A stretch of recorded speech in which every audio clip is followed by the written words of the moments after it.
Good morning dear students. Journal chapter के सभी parts complete करने के बाद अब हम नेक्स्ट चैप्टर स्टार्ट करेंगे, वो है लेजर। तो लेजर चैप्टर में हम ये सबसे पहले सीखेंगे कि जर्नल और लेजर के बीच क्या डिफरेंस है, लेजर का मीनिंग क्या होता है, इसका फॉर्मेट क्या होता है, क्यों हम लेजर मेंटेन करते हैं और किस तरह से लेजर में पोस्टिंग की जाती है।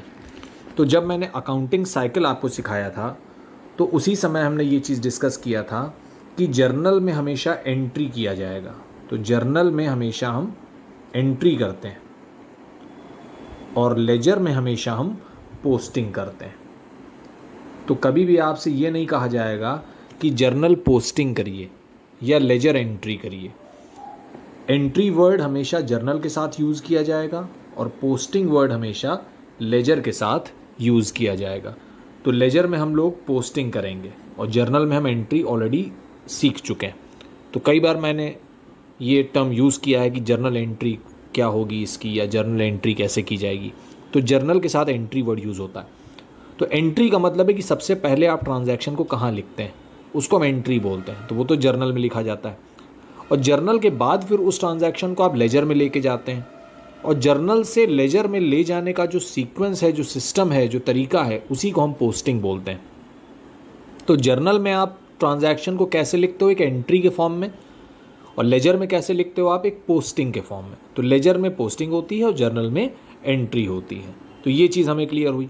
उसके बाद हम पहले जर्नल और लेजर में डिफरेंस क्लियर कर लेते हैं। तो ये देखिए, जर्नल और लेजर में हमें डिफरेंस यहाँ पे दिया गया है।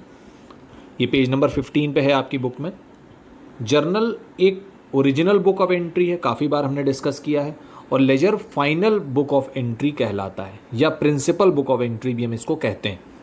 प्रिंसिपल बुक इसलिए कहते हैं क्योंकि ज़्यादा इंपॉर्टेंस लेजर की ही है।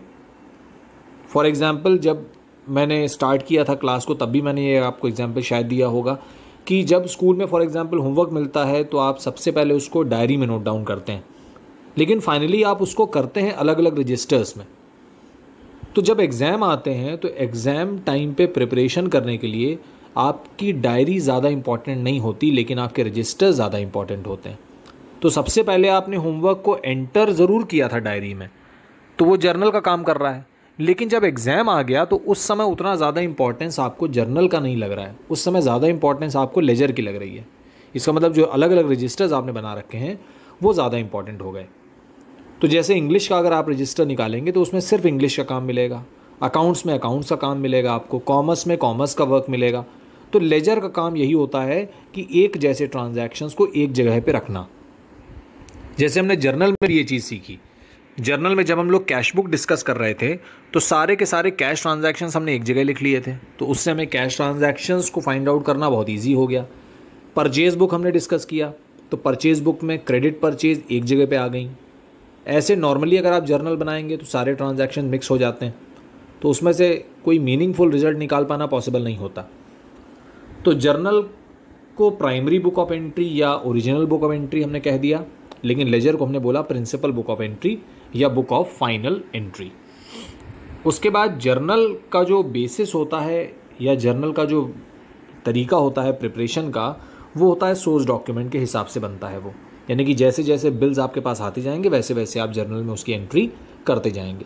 लेकिन लेजर को बनाने के लिए जो बेस आपको चाहिए वो जर्नल चाहिए। इसका मतलब अगर आपका जर्नल बना हुआ है तो आप लेजर ईजिली बना लेंगे। तो जर्नल के लिए बेसिक रिक्वायरमेंट हमारी वाउचर्स होते हैं और लेजर के लिए हमारी बेसिक रिक्वायरमेंट होगी जर्नल।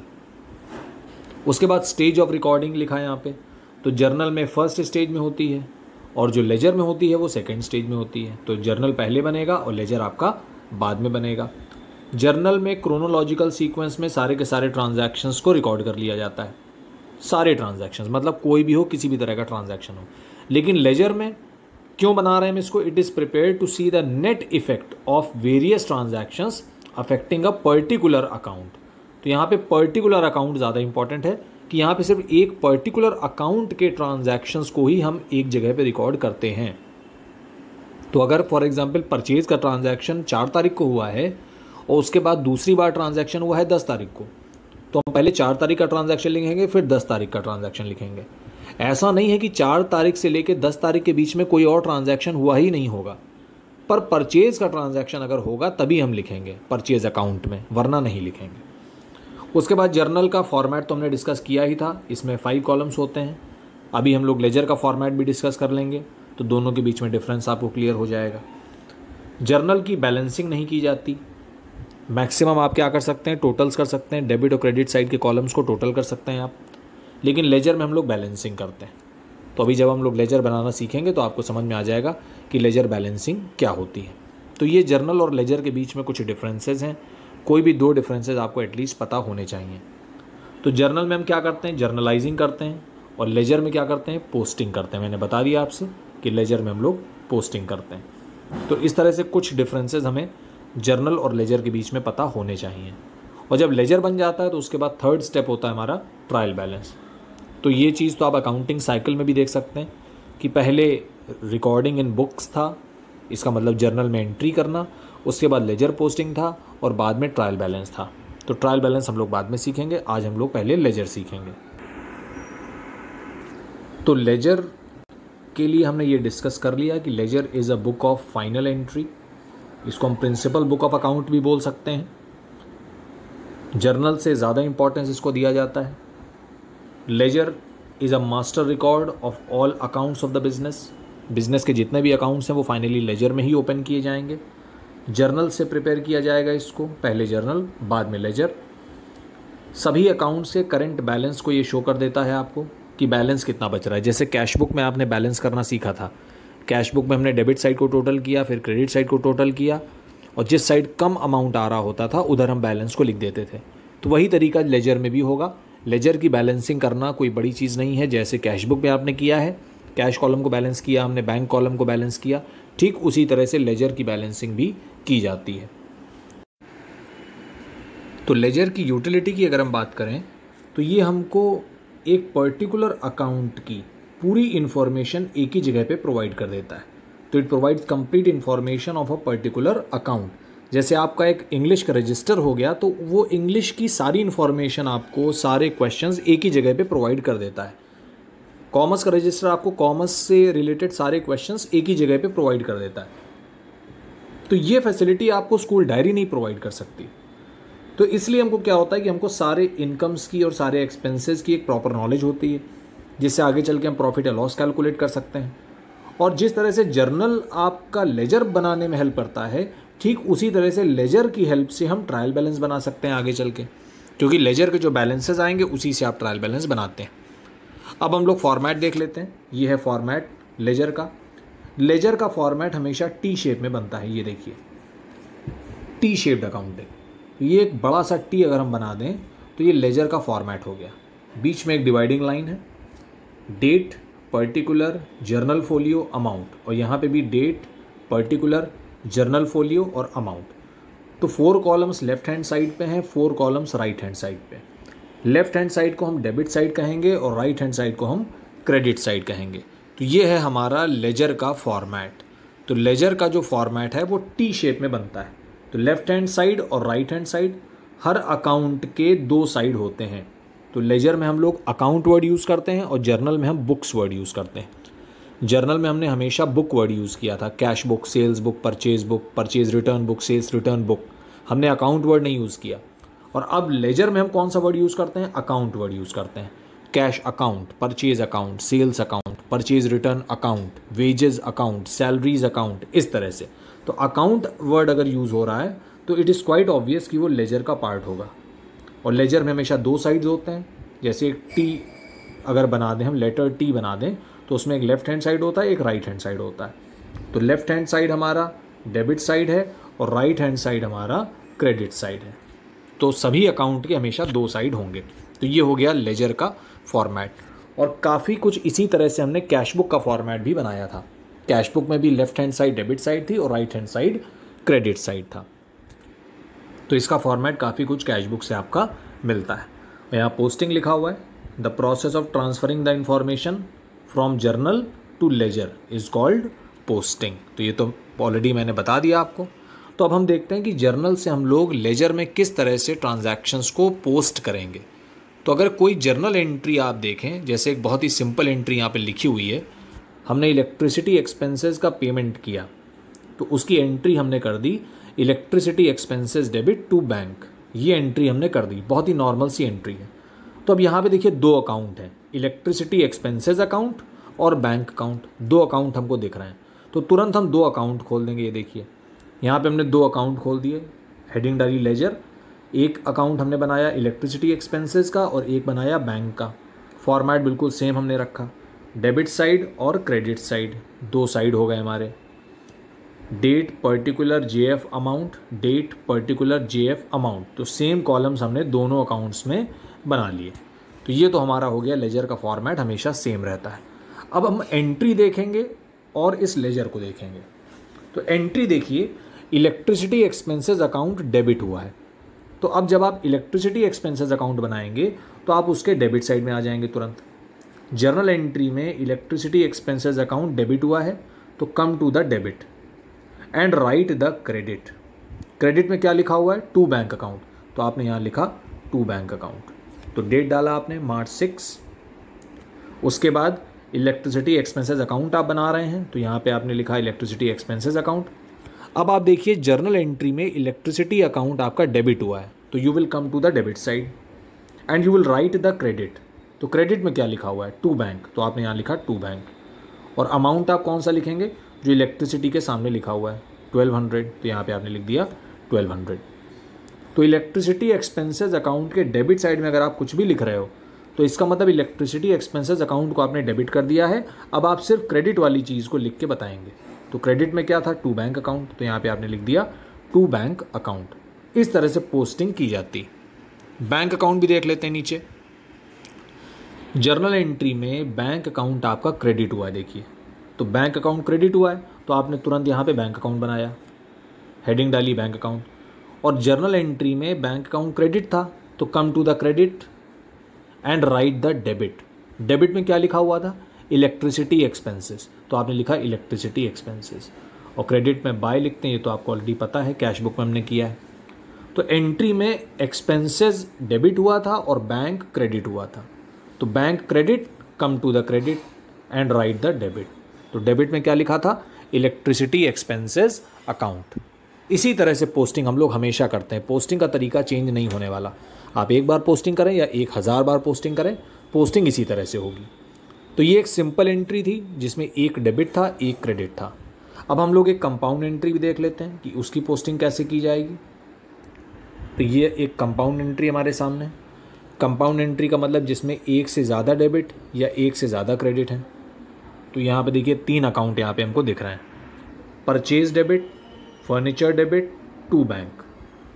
तो यहाँ पे तीन अकाउंट हम खोल देंगे, परचेज अकाउंट बनाएंगे, फर्नीचर अकाउंट बनाएंगे और बैंक अकाउंट भी बनाएंगे। तो अब देखिए सबसे पहले परचेज अकाउंट हम लोग देख लेते हैं। परचेज अकाउंट जर्नल एंट्री में डेबिट हुआ है तो come to the debit, purchase account के डेबिट साइड में आप तुरंत आ जाइए और राइट द क्रेडिट। तो क्रेडिट में क्या लिखा हुआ है, टू बैंक, तो आपने लिखा टू बैंक अकाउंट। तो एंट्री में परचेज अकाउंट क्या है, डेबिट, तो come to the debit and write the credit, तो आपने लिख दिया टू बैंक अकाउंट। और अमाउंट आप कौन सा लिखेंगे, जो परचेज के सामने है। तो परचेज के सामने 10,000 रुपये है तो आप 10,000 लिखेंगे। आप ऐसा नहीं कि बैंक के सामने 15,000 रुपये लिखा हुआ है तो हम 15,000 यहाँ पे लिख दें, क्योंकि आप परचेज अकाउंट बना रहे हैं तो परचेज अकाउंट के सामने 10,000 लिखा है तो आप 10,000 से उसको डेबिट करिए, क्योंकि जर्नल एंट्री में परचेज अकाउंट डेबिट हुआ है 10,000 से, तो लेजर में भी आपको उसको डेबिट करना चाहिए 10,000 से। इसी तरह से अब फर्नीचर अकाउंट की पोस्टिंग भी देख लेते हैं। फर्नीचर अकाउंट आपका जर्नल एंट्री में देखिए डेबिट हुआ है, ये देखिए फर्नीचर अकाउंट डेबिट हुआ है, तो फर्नीचर अकाउंट के डेबिट में आ जाएंगे हम लोग और लिखेंगे क्या, credit, come to the debit and write the credit. तो फिर से यहाँ हमने क्रेडिट लिख दिया, टू बैंक अकाउंट। और अमाउंट आप कौन सा लिखोगे, जो फर्नीचर के सामने लिखा हुआ है। तो फर्नीचर के सामने 5,000 है तो आप 5,000 लिखेंगे। तो परचेज और फर्नीचर दोनों डेबिट हुए थे तो come to the debit and write the credit. तो क्रेडिट में क्या था, टू बैंक अकाउंट, तो दोनों बार हमने टू बैंक लिखा। अमाउंट कौन सा लिखा, जो परचेज के सामने लिखा हुआ है और जो फर्नीचर के सामने लिखा हुआ है। अब आते हैं बैंक अकाउंट पे। बैंक अकाउंट तो क्रेडिट हुआ है, सामने दिख रहा है हमको, तो बैंक अकाउंट क्रेडिट हुआ है तो अब हम बैंक अकाउंट बना लेते हैं। ये देखिए बैंक अकाउंट क्रेडिट हुआ था तो come to the credit and write the debit. Debit में क्या लिखा था, परचेज और फर्नीचर। परचेज कितना अमाउंट था 10 और फर्नीचर कितना था 5। तो बैंक अकाउंट टोटल 15,000 रुपये से क्रेडिट हो गया आपका। तो 15,000 से कैसे क्रेडिट हुआ? 10,000 के गुड्स आपने परचेज़ किए और 5,000 रुपये का फर्नीचर आपने परचेज़ किया। इस तरह से पोस्टिंग की जाती है। पोस्टिंग का यही तरीका होता है।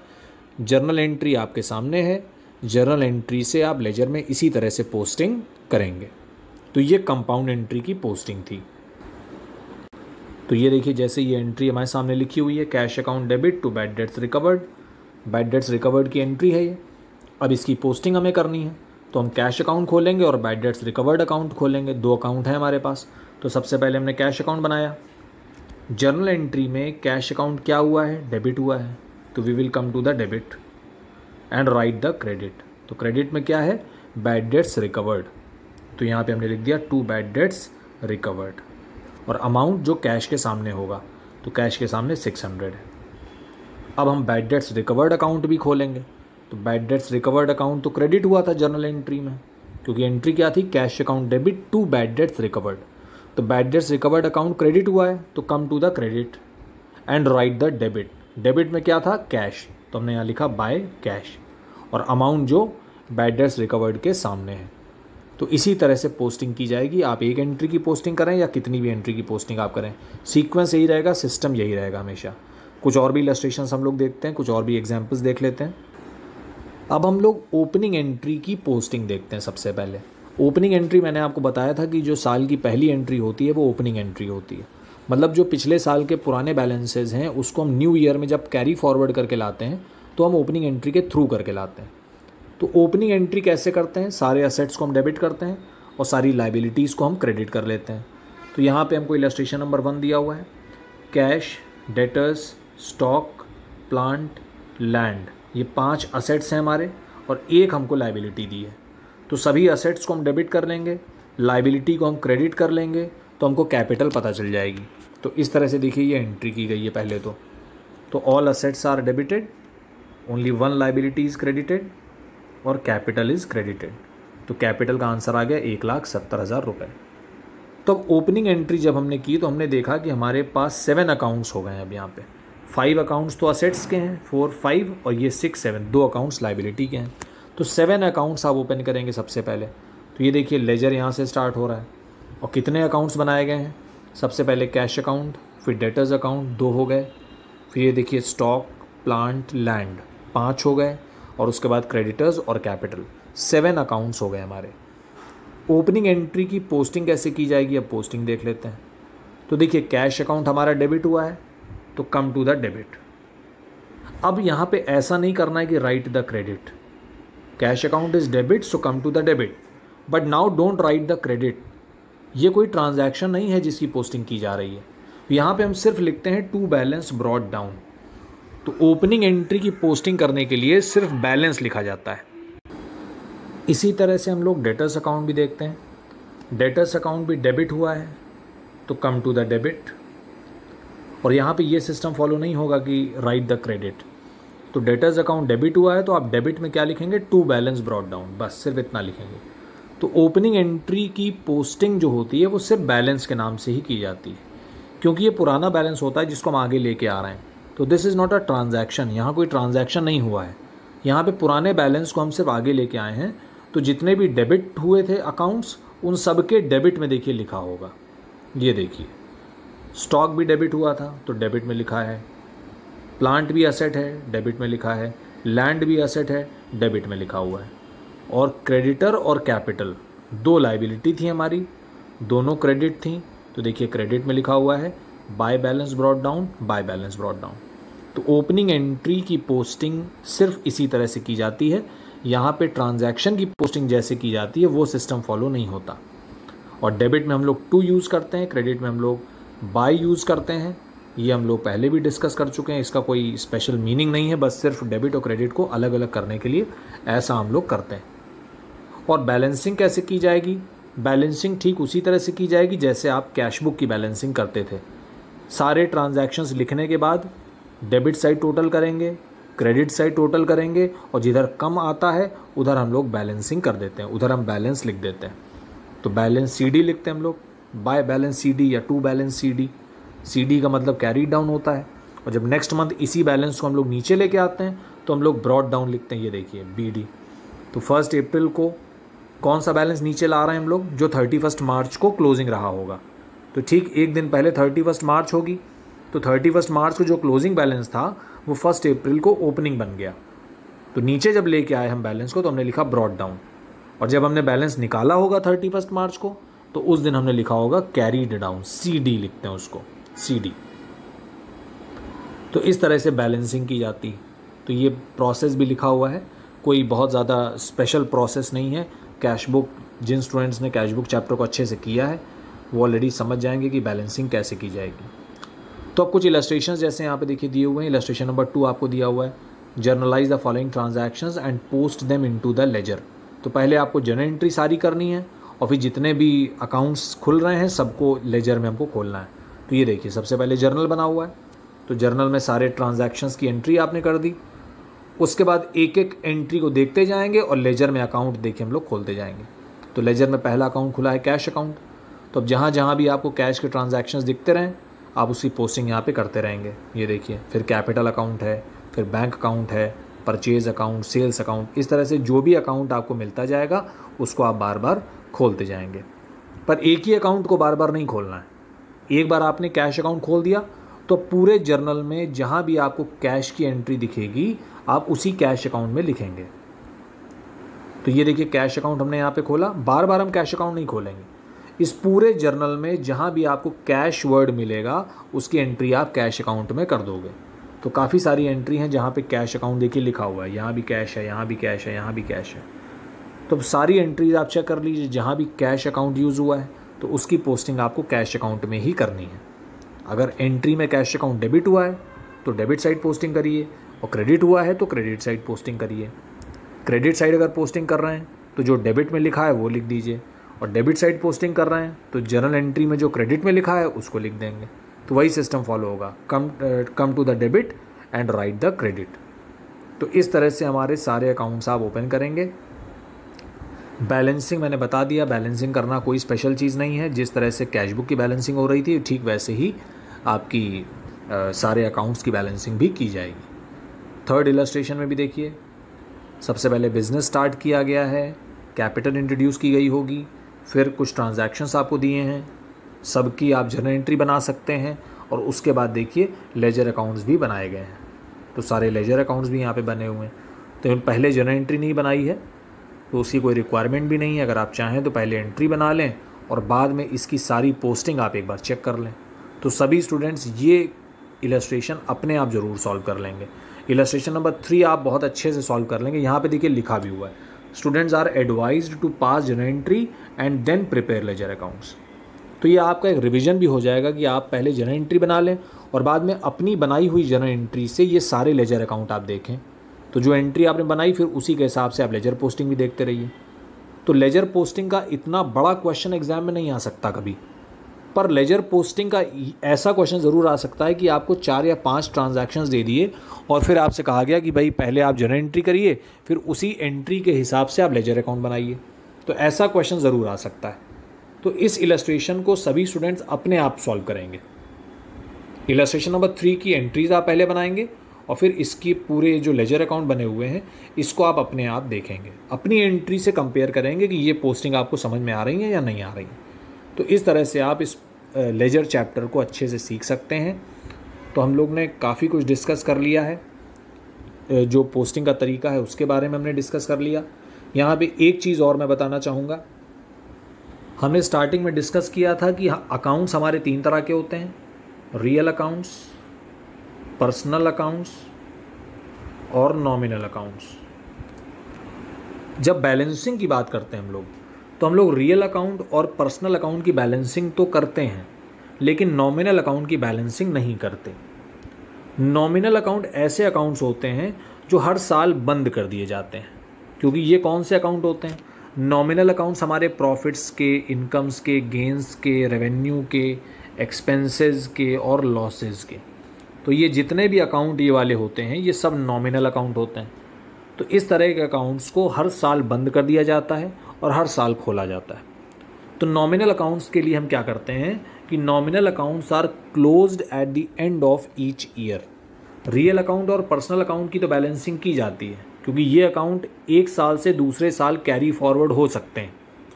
जब हम लोग ओपनिंग एंट्री करते हैं तो ओपनिंग एंट्री में जितने भी अकाउंट आप देखते हो वो सारे के सारे रियल होते हैं या पर्सनल होते हैं, उसमें कोई भी अकाउंट नॉमिनल अकाउंट नहीं होता। ध्यान दीजिएगा, आप लोग कभी भी ओपनिंग एंट्री का क्वेश्चन आप करेंगे तो ओपनिंग एंट्री का काम ही यही होता है कि पुराने बैलेंसेस को कैरी फॉरवर्ड करके नए साल में लेके आना। लेकिन हम नए साल में कौन से बैलेंसेस को लेके आते हैं? सिर्फ रियल अकाउंट्स और पर्सनल अकाउंट्स को। नॉमिनल अकाउंट्स के बैलेंसेस को प्रीवियस ईयर से नेक्स्ट ईयर में ट्रांसफ़र नहीं किया जाता। इन अकाउंट्स को सेम ईयर बंद कर दिया जाता है। तो आप जब भी बैलेंसिंग करेंगे तो आप नॉमिनल और रियल और पर्सनल की करेंगे, नॉमिनल की नहीं करेंगे। अब यहाँ पे इसका ये मतलब नहीं है कि हर महीने हम बैलेंसिंग नहीं करेंगे। अगर आप अप्रैल मंथ का फॉर एग्जांपल बना रहे हैं कोई अकाउंट, तो उसकी बैलेंसिंग आप अप्रैल में करेंगे, उसका बैलेंस मई में आप कैरी फॉरवर्ड कर देंगे। फिर आप मई में उसकी बैलेंसिंग करेंगे, उसको जून में फॉरवर्ड कर देंगे। लेकिन जब 31 मार्च आएगा तो 31 मार्च को फिर आप उसकी बैलेंसिंग, जो बैलेंस आ रहा होगा, उसको आप ट्रांसफ़र कर देंगे या तो ट्रेडिंग अकाउंट में या प्रॉफिट एंड लॉस अकाउंट में। यही चीज़ देखिए, यहाँ पे एक नोट लिखा हुआ है, उसमें लिखी हुई है eight the end of the period accounts marked with star. तो यहाँ पे कुछ ऐसे अकाउंट्स हैं जिन पे स्टार लगा हुआ है। Will be closed by transferring to trading account and accounts marked with double star will be closed by transferring to PL account. तो स्टार वाले जितने भी अकाउंट हैं, पहली बात तो वो नॉमिनल अकाउंट हैं। अब नॉमिनल अकाउंट में कुछ ऐसे अकाउंट होते हैं जिनको ट्रेडिंग अकाउंट में ट्रांसफ़र किया जाता है और कुछ ऐसे होते हैं जिनको प्रॉफिट एंड लॉस अकाउंट में ट्रांसफ़र किया जाता है। तो ये हम थोड़ा बाद में सीखेंगे कि कौन से अकाउंट हैं जिनको ट्रेडिंग में ट्रांसफ़र किया जाएगा और कौन से अकाउंट हैं जिनको पीएल में ट्रांसफ़र किया जाएगा। तो ट्रेडिंग वालों के लिए यहाँ पे अभी सिंगल स्टार यूज़ किया उन्होंने, जो पीएल अकाउंट वाले हैं उनके लिए डबल स्टार यूज़ किया है। तो अभी हम इस डिटेल में नहीं जाएंगे, हमें सिर्फ इतना समझना है कि नॉमिनल अकाउंट्स को ट्रेडिंग और प्रॉफिट एंड लॉस अकाउंट में ट्रांसफ़र करके बंद कर दिया जाता है, क्योंकि वो हर साल क्लोज कर दिए जाते हैं और हर साल ओपन किए जाते हैं। तो यहाँ पे देखिए लिखा भी हुआ है, in other words balances of accounts related to goods, for example purchase sales, purchase return, sales return and expenses are transfer to trading and the remaining are transfer to PL. तो अभी के लिए हमारे लिए समझना ये ज़रूरी है कि रियल और पर्सनल की बैलेंसिंग हर ईयर में होगी, हर मंथ में होगी, लेकिन नॉमिनल अकाउंट्स की जो बैलेंसिंग है वो eight the end of the year नहीं की जाएगी। उसका जो भी बैलेंस आएगा उसको या तो हम ट्रेडिंग में ट्रांसफ़र कर देंगे या प्रॉफिट एंड लॉस अकाउंट में ट्रांसफ़र कर देंगे। कब ट्रेडिंग में करेंगे, कब पीएल में करेंगे, वो हम लोग बाद में डिस्कस करेंगे जब हम लोग फाइनल अकाउंट्स चैप्टर करेंगे। तो ये चीज़ सभी स्टूडेंट ध्यान रखेंगे। इसीलिए हो सकता है किसी ना किसी इलस्ट्रेशन में, जैसे इसी इलस्ट्रेशन की बात कर लेते हैं, ये सेकंड इलस्ट्रेशन है, इसमें देखिए सैलरी अकाउंट, रेंट अकाउंट, इनकी बैलेंसिंग नहीं की गई है, क्योंकि सैलरी हो या रेंट हो ये नॉमिनल अकाउंट है, क्योंकि एक्सपेंसेस के अकाउंट है। ये देखिए डिस्काउंट रिसीव्ड, ये इनकम का अकाउंट है, ये भी नॉमिनल है, इसकी देखिए बैलेंसिंग नहीं की गई है। श्याम एक पर्सनल अकाउंट है, ये एक पर्सनल अकाउंट है, इसकी बैलेंसिंग देखिए की गई है, दोनों तरफ बराबर हो गया। अगर ये नहीं भी बराबर होता तो हम बैलेंस निकालते इसका। और भी कोई अकाउंट हो सकता है जिसकी बैलेंसिंग की, ये देखिए सेल्स अकाउंट नॉमिनल अकाउंट है, इसकी बैलेंसिंग नहीं की गई। परचेज अकाउंट भी नॉमिनल है, इसकी बैलेंसिंग नहीं की गई है। डेबिट साइड में अमाउंट लिखे हुए हैं लेकिन क्रेडिट में कुछ नहीं लिखा है, तो ये बराबर तो नहीं है दोनों तरफ। उसी तरह से देखिए बैंक अकाउंट है, ये तो रियल अकाउंट होता है, तो इसकी बैलेंसिंग देखिए की गई है। डेबिट में 70,000 है, क्रेडिट में सिर्फ 1,000 है, तो बैलेंस कितना आया 69। जिधर कम आता है उधर लिखते हैं। तो बैंक का देखिए बैलेंस किया गया है, कैपिटल का भी बैलेंस देखिए किया गया है, ये भी एक पर्सनल अकाउंट है। तो क्रेडिट में 1 लाख है, डेबिट में कुछ नहीं था, तो बैलेंस हमने लिख दिया। तो इनकी बैलेंसिंग देखिए की जा रही है। कैश की बैलेंसिंग आप ऑलरेडी कैश बुक में सीख चुके हो। तो डेबिट साइड में आ रहा है 1,10,500 रुपये, और क्रेडिट में जो भी अमाउंट्स लिखे हुए हैं इसका टोटल हमने किया, तो हमने देखा कि 29,850 कम आ रहा है, तो ये बैलेंस आ गया। तो नॉमिनल अकाउंट्स को छोड़ के हमने सबकी बैलेंसिंग कर दी है। तो इस तरह से सभी स्टूडेंट्स लेजर चैप्टर को अच्छे से कर लें। इलस्ट्रेशन नंबर 3 के जो भी ट्रांजैक्शंस हैं उसकी जर्नल एंट्री आप अपनी कॉपी में बनाएंगे और फिर आप लेजर अकाउंट्स को खुद से बना के प्रैक्टिस करेंगे। बहुत ज़्यादा क्वेश्चंस लगाने की रिक्वायरमेंट नहीं है, सिर्फ आपको पोस्टिंग का तरीका समझना है जो कि हमेशा सेम रहने वाला है। 1 एंट्री के लिए भी और 1000 एंट्री के लिए भी हमेशा सेम रहेगा, उसमें कोई भी चेंज नहीं आएगा। तो आई होप ये जो लेजर का पोस्टिंग करने का सिस्टम है वो सभी स्टूडेंट्स को समझ में आया होगा। फिर भी कोई डाउट होता है तो आप लोग मुझे मैसेज करके पूछ सकते हैं। Thank you so much, God bless you.